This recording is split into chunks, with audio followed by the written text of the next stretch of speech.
So welcome everybody. Maybe we can just go around and introduce ourselves, the few of us who will be sharing some information today. I'll go first. My name is Andrea Donaldson. I'm the artistic director of Nightwood Theatre. And just as a visual description, in case there's any blind or low vision folks in the house, I have red kind of asymmetrical hair that's shaved on the sides, and I'm a white woman in my early 40s, and I'm wearing kind of a woolly sweatshirt that I might take off, or sweater that I might take off if I get too warm. Maybe I'll throw it to Keith. Hi everyone, my name is Keith. We have someone in the waiting room. My pronouns are he, him. I'm a member of the Métis Nation of Ontario. I'm also a mix of French, English, and Scottish. My maternal grandfather comes from Mattawa, but I was raised primarily in Treaty 3 territory, but also in Thunder Bay, which is the Robson Superior Treaty area. I'm also the artistic director at Native Earth. I am wearing glasses. I've got salt and pepper hair and beard, more salt than pepper. I'm colorblind, so I'm not sure what color it is, but it's a hoodie. I'm wearing a hoodie. So I think it's gray. Is it gray-ish? Grayish? So yeah, okay, so Andrea's giving me the nod that it's grayish. And that's me. I will throw it to Naz. Thank you, Keith. My name is Afsahi. I'm the Artistic Associate and Business Manager at Nightwood Theatre. I use she and they pronouns.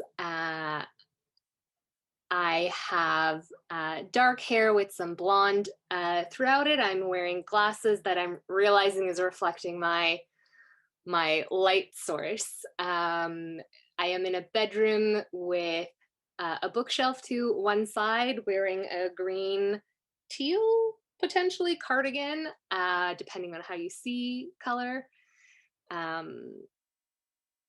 I'm located in Toronto, and I will pass it to Sedina. Thanks, Naz. I'm Sedina. I'm the artist activist in residence at Nightwood Theatre.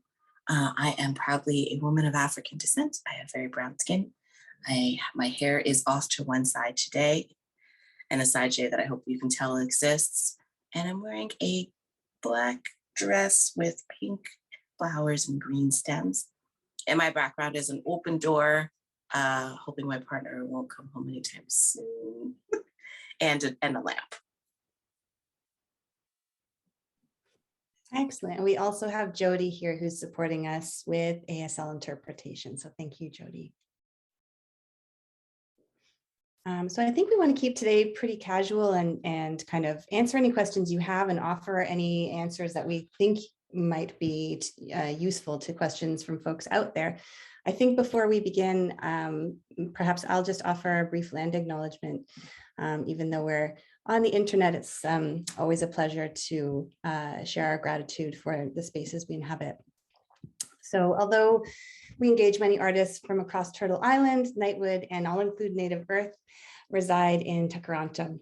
We wish to acknowledge and thank the traditional keepers of this land, the Haudenosaunee Confederacy, the Anishinaabe, the Wendat, and the Mississaugas of the Credit, as well as acknowledge past, present, and future presence of this land's many First Nations, Métis, and Inuit people, recorded and unrecorded.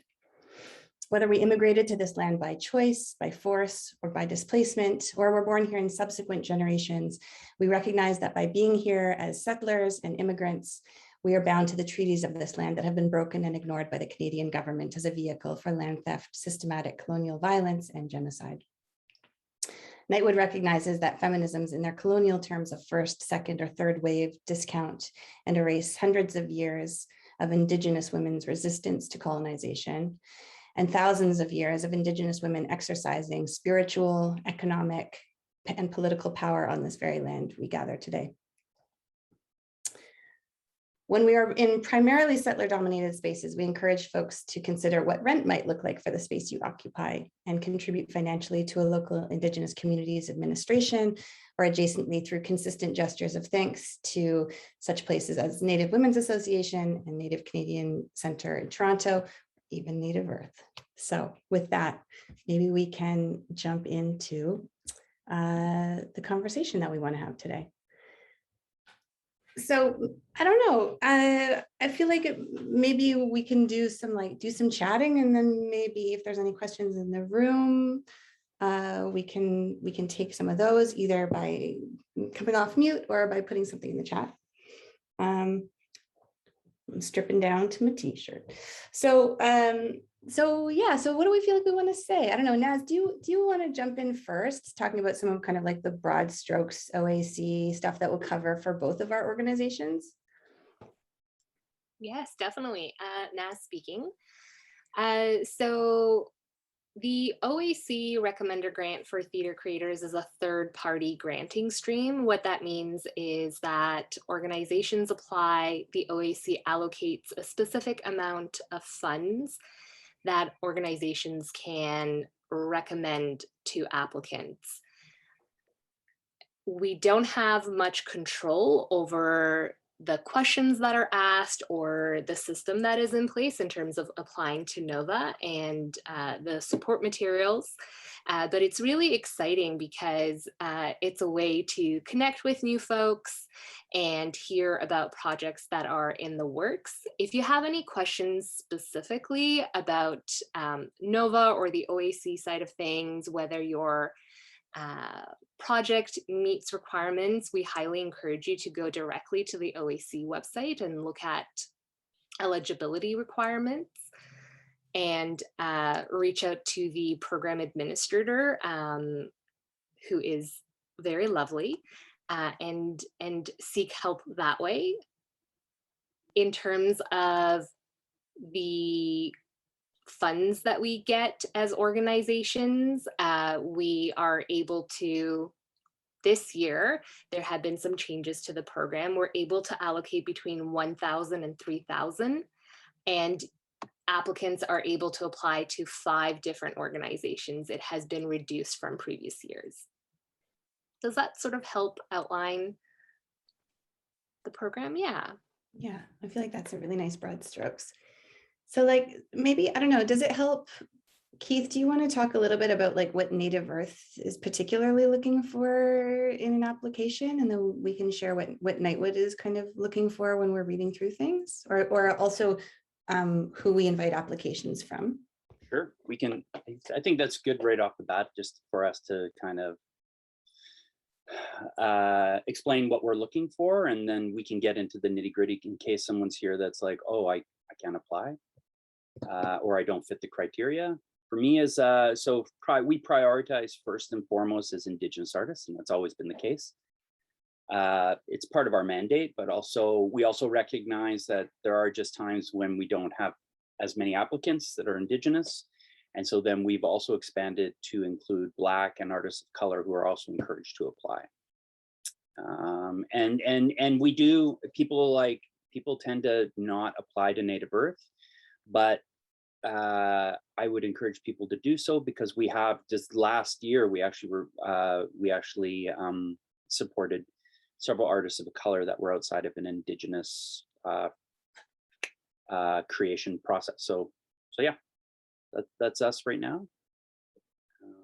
You, because yours is more in depth in terms of, yeah, it's an interesting in terms of identity.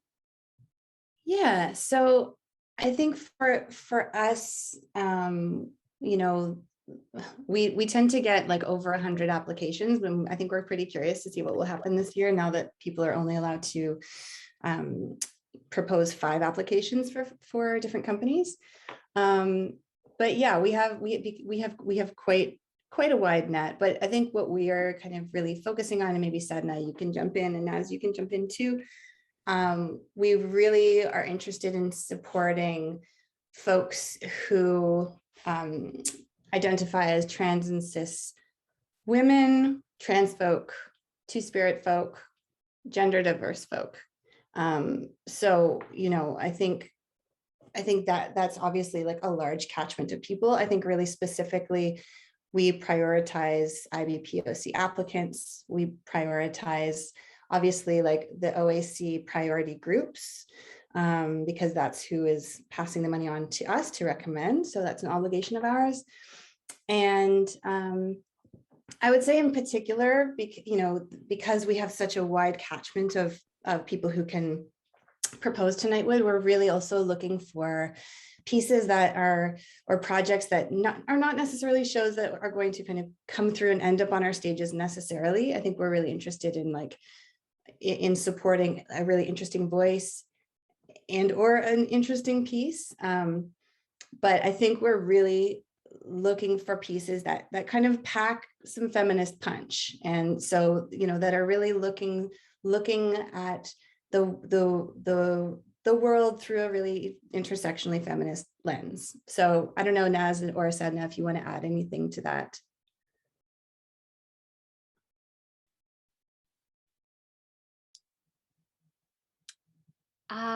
Naz speaking.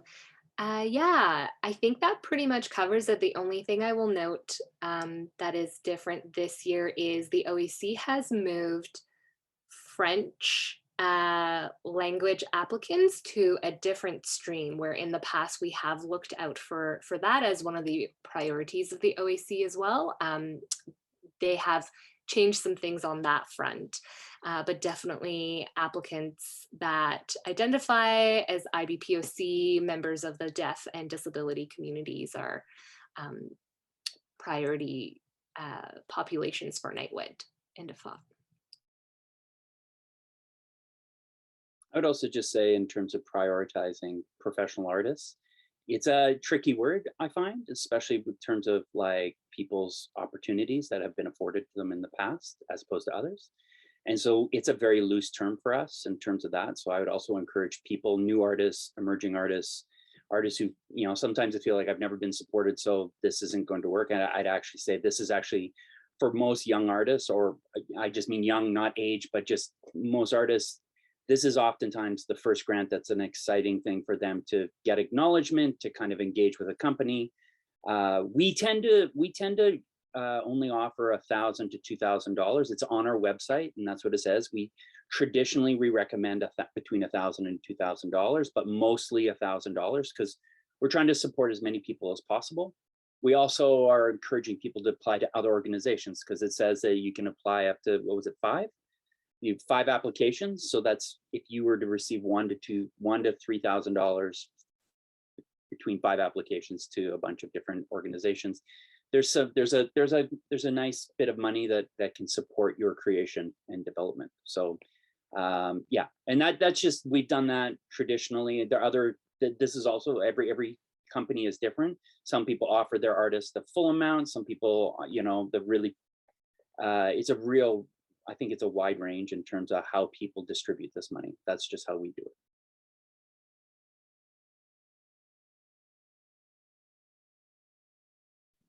Sedina, were you leaning in to jump in on something there? Sure, but you know, I think so many great things have been covered. I think the things I want to say fall into the like kind of what we're looking for, so I'll just wait. Why don't you lead us there? Sure. I mean, I think some things that are coming to mind in regards to, I think it's pretty clear that, you know, whoever you're applying to, that it's really important to relate to their mandate and who they say they fund, especially because you can only do 5 applications. So, you know, if you fall within who they say they fund, you should apply, really. And really be familiar with the companies that you're applying to. In the case of Nightwood and NEPA, like just know their work and be aware of the types of things and the types of artists that you see that they tend to support. This, I really feel like I have an opinionated opinion on the recommender grants. And I do feel like it's a better program for those who are earlier stages of their work. So like maybe you have a half of a draft, or you have an idea, you have some pages written already, but you don't have like a full work completed, because I don't think it's in quite enough money. I think if you were moving into a space where you're like, I'm looking into a second, third, fourth, whatever draft or whatever iteration of your work, I do feel like a grant would be a better space for that. But that's just my opinion in terms of what I would do if I'm an artist. I'm not applying to this program because I'm needing funding for the like second, third, whatever phase of a new work. So there's that to keep in mind as well. I do feel like it's a really wonderful way to either stay in touch with a company that you have been in touch with, and just it's always, I think, a wonderful surprise being like, oh, that's what this person is working on. That's lovely. That's really good to know. Or if you're new to a company, it is actually a wonderful way to introduce yourself to a company. Yeah, that's all I'll say, because I have more to say about sort of creatively what people are what we might be looking for. This is the first year I'm going to be reading recommender grants from Nightwood, which is really exciting. But I've sat on several juries before, so I'm really familiar with the process of reading and trying to make this decision of who is funded, which is always a very difficult one. End of thought.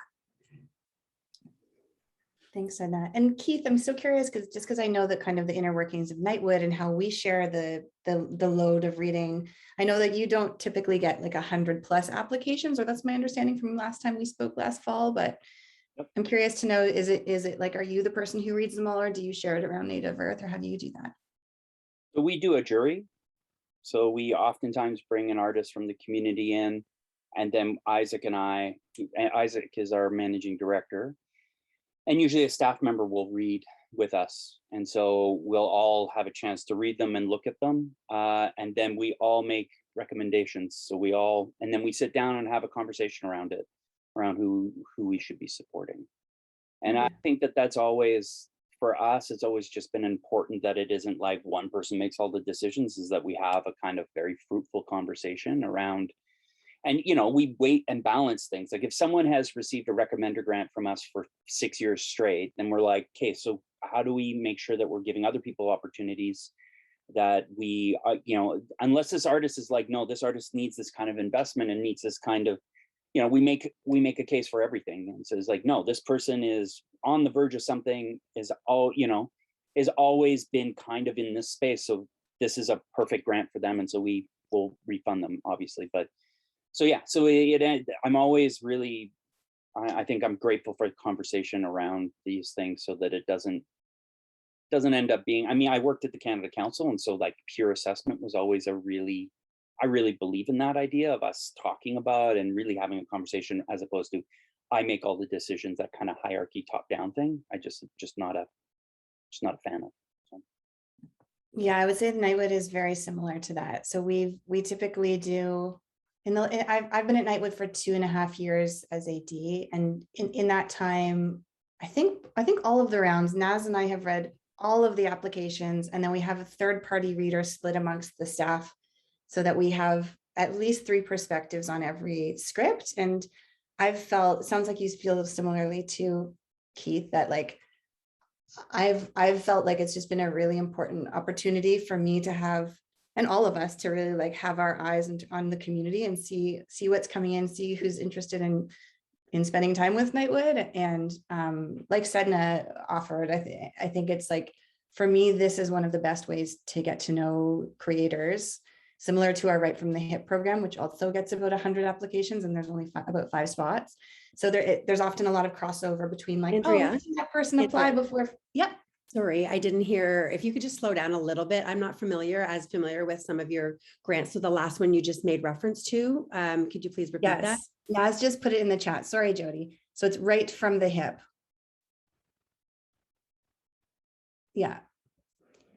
So just to review that we get a lot of applications for emerging creators through our Right from the Hip program. And we get a lot of people who maybe didn't get into that program, who end up writing in the fall to the OAC RGTCs. And it's the introduction factor is so helpful. And so we really like keep encouraging people to apply, even honestly, if you don't get the grant, it's still, we've all read your application and are keeping eyes on you. And last year, I'll say, this was the first time we did this, but we were so kind of moved by the applications that came in the fall that we ended up, I think we added 12 other kind of mini residencies to our season based on people we couldn't fund for the OAC RGTCs. So it's you know, I think we're always, and I get the strong sense that Keith is in this position too. We're always trying to go, okay, this person didn't get this or that, but how can we include them? How can we include them in another way? And very similarly, we kind of look at, there's kind of a Rubik's Cube of decision factors in terms of who gets the grants, in terms of who's had one before, who's brand new to us, all of that kind of stuff. And because of it's OAC, we're also really trying to make sure that we're getting people that aren't just based in Toronto, which obviously we're more familiar with a lot of artists who are in Toronto, but try and make sure that we're not being as Toronto centric as it's easy to be living in this city. Naz, were you unmuting to jump in on another topic? We might have like cruised by it already. I think you actually ended up covering it. I was going to speak about encouraging folks from outside of Toronto, from remote regions, to apply, and echoing what Keith was saying earlier in terms of Nightwood traditionally recommending between $1,000 and $2,000 for our recommendations to the OAC. I think collectively, maybe what they were seeing, it used to be 1,000 to 5,000, and the range has been reduced to 1 to 3. So maybe that was something that was happening across the board, perhaps. But yeah, encouraging folks that are emerging, whatever age you may be and wherever you are located across the province, to consider applying, because it is an incredible way of getting to know you and become familiar with your work, like Andrea was saying. Well, and I would say when people look at the list, you see how much money we are given. It's not a lot. Like sometimes it's like $12,000, $5,000. So the idea of like being able to support 5 artists to 1 artist, like it ends up being just, like anything, there's never enough funds to support the amount of work that's out there and the artists, you know, and sometimes we can't support everyone, even though we'd like to. And so I think that's also taking a look at when you pick your 5 applications, to also look. I think it's also to encourage people to ask questions. They could email, like if you look, like when you look at Native Earth, it says email Keith at nativeearth.ca. You can ask a question, you know, and you know, we're all always welcome to answer anything that people have, you know, because there's some really interesting, it's a, you know, when I was a young playwright, this was one of those grants that was probably the easiest to write. You write like 1 to 2 pages, and you really kind of get a chance to, you talk about your artistic work. Like there's a bunch of things written on the website that you tell us about your overall artistic work, history, your achievements. Even if you don't have any, just talk about yourself. What is it like? If your achievements is you know, I just moved to Toronto, I'm ready to take on a career as an artist, that's a great achievement. It's not about like what awards have you won. What is important to you in your work, cultural influences, your identity, your geography, community, language, and why. Just talk a little bit about what those connections are. And this is, I think, Andrea, what you were saying about what sometimes those introductions are actually really potent and that people stay with you. And so we may not be able to support you, but you never know when something else may come up where we could recommend you for other things or reach out to you for other programs. If you identify in one of the OAC's priority groups, to identify that, like that really helps sometimes people make the decision. And then what are you planning to do and what do you want to achieve with this project? Like get a chance, like I think that's, in my time as a granting officer, I think that's one of the hardest things for artists to do, is to actually talk about their work. It's difficult, it's easier to do the work. I know as an artist myself, speak from my experience, it's really hard to talk about the work, you know, in a really kind of, because it's kind of cerebral sometimes, or it's kind of out there, or it's an imagining. It's hard to put something concrete on a page about what this piece is. But I feel like that work actually clarifies you it clarifies things for you when you turn and then have to do that work. You can actually go back to the application and go, this is actually what I was trying to do. So, and then we always ask for a CV, a resume, but like that's just so that we just get a sense of who you are. And it's not a like, oh, you don't have enough credits, we're not going to fund you. That's not it at all. It's just, who are you? What have you been doing? What have you been up to? And if it's a working resume, like you've been working a lot of cafes and, gig, if you're a gig artist, like I was for many years, like those are really important things and also help us make some decisions. Like we really want to help people. And oftentimes it's for us is who's outside of that circle. Who's outside of the circle that we can bring into the circle, and who can we support who maybe who has never either received support or is kind of on the verge of becoming an artist and is really excited about taking that step forward. So yeah, those are just but that's also on the website. You'll see it on the OAC website, also on Native Earth and probably Nightwood's. Is just when you go to our pages, everything's all kind of laid out that way, and you kind of sift through that. And then at the bottom it says contact us. So.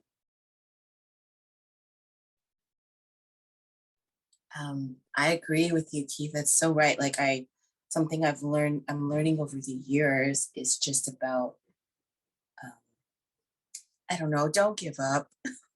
Don't take it personally. As in, rejection is a part of the game. It's just, unfortunately, that's just it.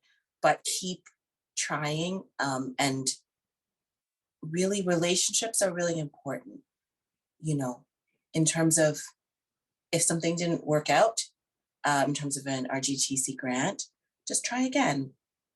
Get in touch with the company in a different way,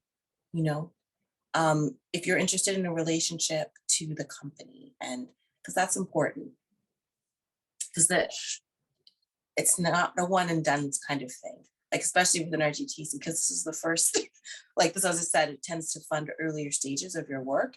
And as the work progresses, you're always going to need support in whatever way. And that's why we as organizations exist, is to support artists. So, lean into that.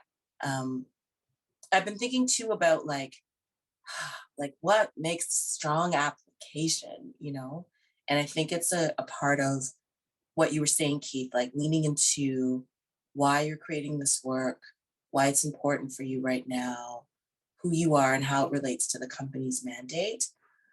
And then there's this question of voice, which is always interesting.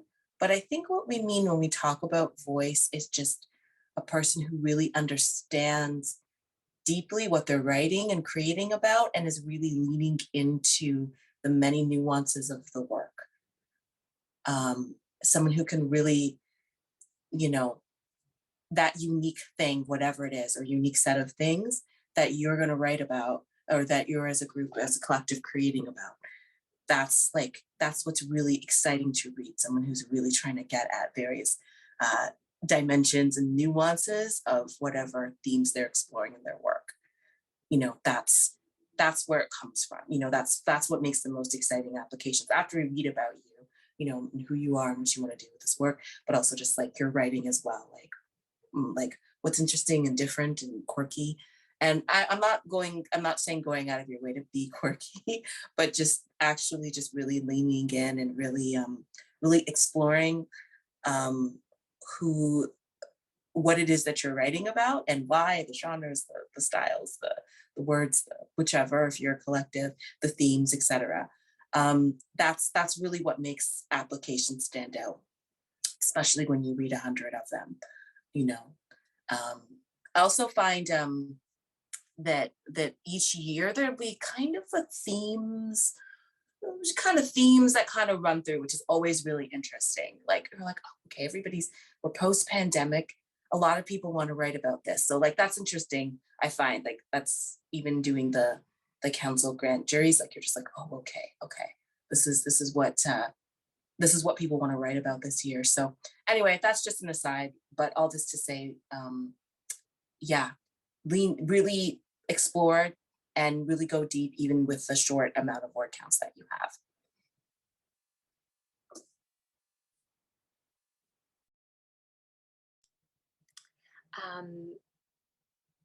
We had a question in the chat here about the dates for the program.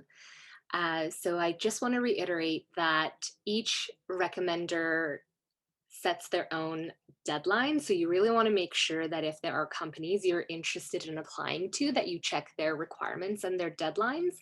The program itself runs from September to typically first week of January. I'm not sure the exact date this year, but Nightwood's deadline for application via Nova is 1 p.m.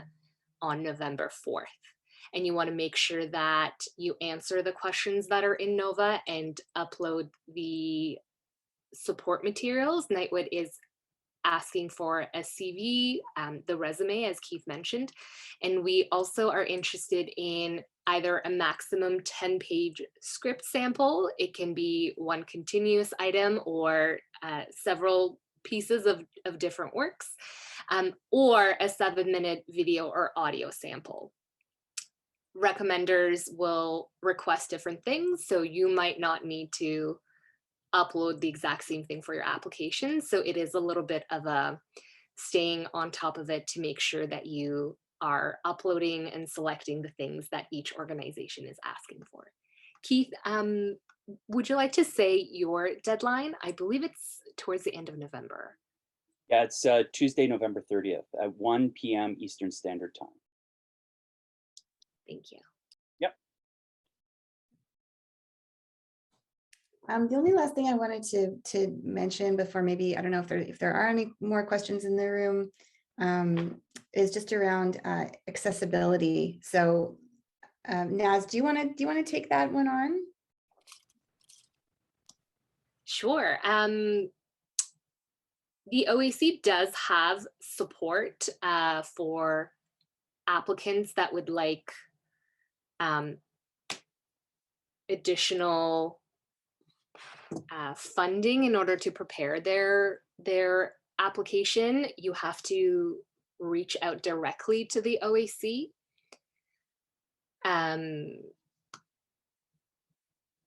We're also always happy to chat with you. I am the contact person for Nightwood's application. So if you have any questions or if there's anything that we can chat through, I'm so happy to connect with you. My email is on our OAC Recommender Grant page of our website. I'm not sure if I'm missing something, Andrea. I think that's great. I think I just want to make sure that people know that there are options, and that even though, you know, as you said at the beginning, Naz, that the questions are like, they're not very bespoke in terms of each company. The process is very formalized through the OAC to be able to process the thousands of applications that there are. But that doesn't mean that it's necessarily one size fits all. And I think that the OAC is doing what they can to make sure that all folks are able to get through that system. So it might look different for different people, but just reach out to the OAC to follow through with that process. Yeah, and the questions that are in Nova, there's just 2 questions, and they do have a word limit. So as everybody else has sort of indicated, really speaking to who you are, your voice, your interest, your idea that you would like to explore, whatever stage your project may be at. Addressing those questions, those 2 questions that are in there is really, really key in helping the juries, the recommender companies be able to get a sense of who you are and what you're proposing. End of thought.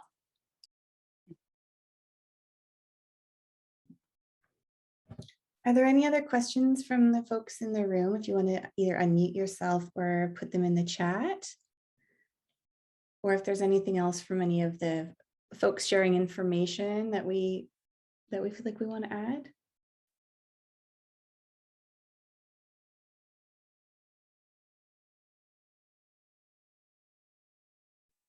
No? Okay, great. I don't know, one thing I'll just quickly touch upon, because we'd written it as a bullet that we might want to just talk about, is just ever so quickly, feedback is always a tricky thing with with, you know, with companies that are receiving tons and tons of applications, but also we recognize that it's really helpful for your own growth as artists out there.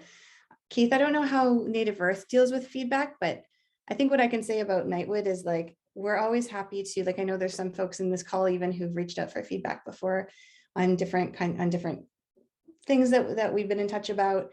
I think it's like, I think in general, it's very hard for us to give specific feedback on each and every application that comes past our desks. But I think, you know, Sedina was saying earlier, this notion of keeping in touch.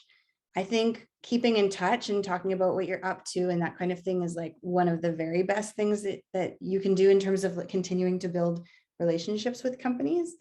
And, you know, I think if there's like a specific question that you have, there might be something that companies can offer back.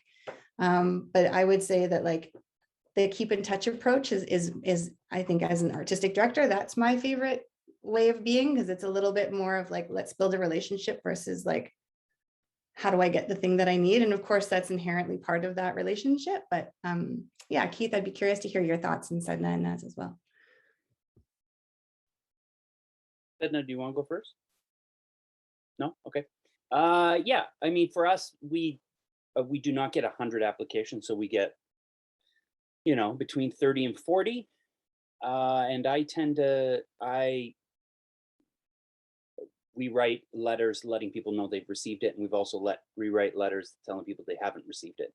And part of that is that we talk about that we do get a substantial number, and that we can't, you know, but that idea of just encouraging them to keep going, and please don't see this as this rejection as this should stop it, that, you know, we would love you to encourage and please keep us informed about where the work goes next, and we would encourage you to apply again next year.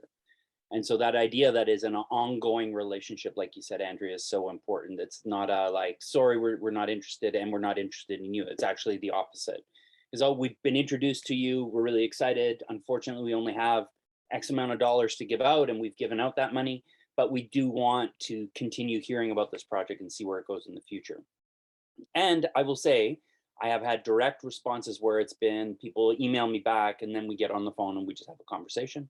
But also had the opportunity where someone calls me shortly after Recommender and goes, hey, I've got this project, I would love to support someone. I was like, hey, why don't we pull these people out of Recommender grant, and we'll actually put them into this other program, and then use that money for other people, because this actually fits them better. And so sometimes it's just around, it's a right fit or a wrong fit for a project.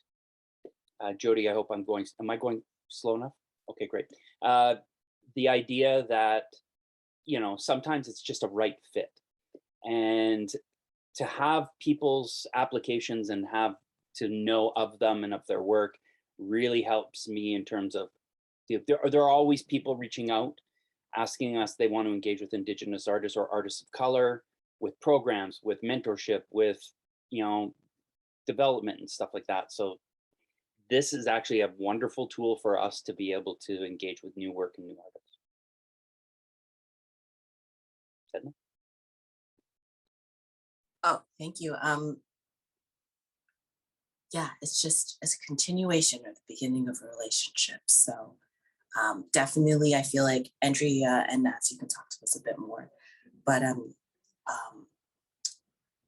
I feel like we're of a generation that wants to give feedback, and I think it's important. We can't give feedback, as Andrea said, for all 100, but definitely looking at some of the applications that came really close, or just people that were like, oh, we haven't heard from you in a while, or you're new to us and we're really interested in continuing a relationship, so let's follow up to have a coffee or, you know, provide other kinds of support.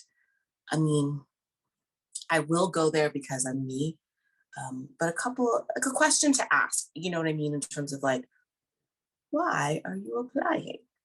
Is it because you need the funds, or is it because you're searching for validation, or, which is all fair actually, but that can decide what your next step is if you're not successful in terms of getting funding for the work. Then it's like, okay, I really want this to happen. I need this work to be funded. So why don't I seek some other avenues of funding, or contact the company and see what other opportunities there are to develop a work? If I am seeking validation or I'm like, what's my voice? Those kinds of questions. I don't know that we can provide that necessarily, but I feel like we could definitely point you in good directions to be able to find that, whether that's like professional development, things like that, where you can get, you can get that affirmation that we all need.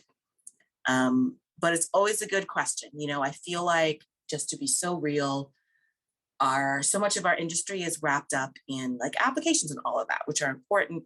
But sometimes it's like, are we doing the application because we actually need it for the project, or actually are we searching for something else that we need? And so that can lead, I feel like, even personally, this is so personal too, to like feelings of rejection and just like, I'm not good enough and all of that. And, it's always better for me to go back to the work and what the work requires and what I need, as opposed to like the affirmation, the validation from outside companies. I'll tell you all, if you're applying for this, you're an artist, you're a writer, you have something to say. So that's true. It is true. Whether this is the right thing for you right now, I don't know. But know that yeah, our intention isn't necessarily to separate the wheat from the chaff. We're just really trying to find the applications and the folks that need the support the most, or that are really sparking us in terms of making us really excited.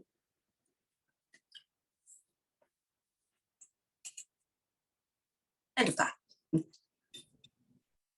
Hello, I had a question. I'm wondering about applying again with the same project. Is that something like 2 years in a row, if someone applies with the same project, but it's grown and they've been working on it, is that something that you're interested in? Does that tend to be successful? Yeah, what are your thoughts on that? Anyone? I can go first if you want. Yeah, we love it. It's when we see something it's growing, if it's the exact same application, then it isn't. I also like someone saying, I applied for this last year. Since then, this is what I've done. These are the changes I'm making. This is where it's heading. This is where I see it going. I would love to just support and stuff like that. So to me, it's like, yeah, to me, it's like you're watching an artist grow the work, and there comes there's an excitement, and also like the dedication of coming back. Like some people, we see them once and we never see them again. And like Sedina said, it's like they take it as a real personal thing, and you don't like my work or whatever, and they never come back. And you're like, oh, come back if the work is, I've had someone just have like a really inkling and an idea that it really feels very general and very open, and I was like, this feels like a very last minute application. Someone discovered this and just threw something in that's something they're considering, and then the next year they're like, I've written the first half of the play, and these are the strongest 10 pages I have, but this is where I'm seeing it going, and this is where I've mapped it out. I'm like, yeah, let's help them out. So, and I would say oftentimes we do support the work that when people come back, because it when we see growth like that can be very exciting. Okay, I feel like I'm gonna give like a not helpful answer, but it's my truth. So I feel like it can go completely two ways, Hannah. I feel like on the one hand, it's like totally what Keith said, like absolutely yes-anding and seconding that emotion. On the other hand, if it's a piece that is not feeling like, for example, as just one example of a kind of a Nightwood core thing, is like if it doesn't feel like it's kind of got a feminist lens or like a real feminist motor behind it, it will often kind of go like, even if the writing is technically very good, often it will kind of end up in a kind of a bit of a middle section of like, yes, maybe, but because we can only fund this many, it doesn't quite make it to the top. So that's some circumstances. Other circumstances, I would say, like there's one writer in particular that I'm thinking about where she has applied to Nightwood, I would say like 3 times with 3 completely different projects. And I would have described her writing as like really kind of loopy and like quite in a way where I was like, oh, I don't know how to actually see this on stage. And then there was a piece that came in last year through RGTCs, and I was like, oh yes, this piece, the thing that she has been working on is suddenly in this new script is starting to totally make sense to me as an audience. It's leaping off the page. I want to support this. let's do a workshop, da da da da da. So it's, I don't think that there's one answer, unfortunately, depending on the piece. But I would say also, like, I don't know, Keith, what Native Earth does in terms of script submissions.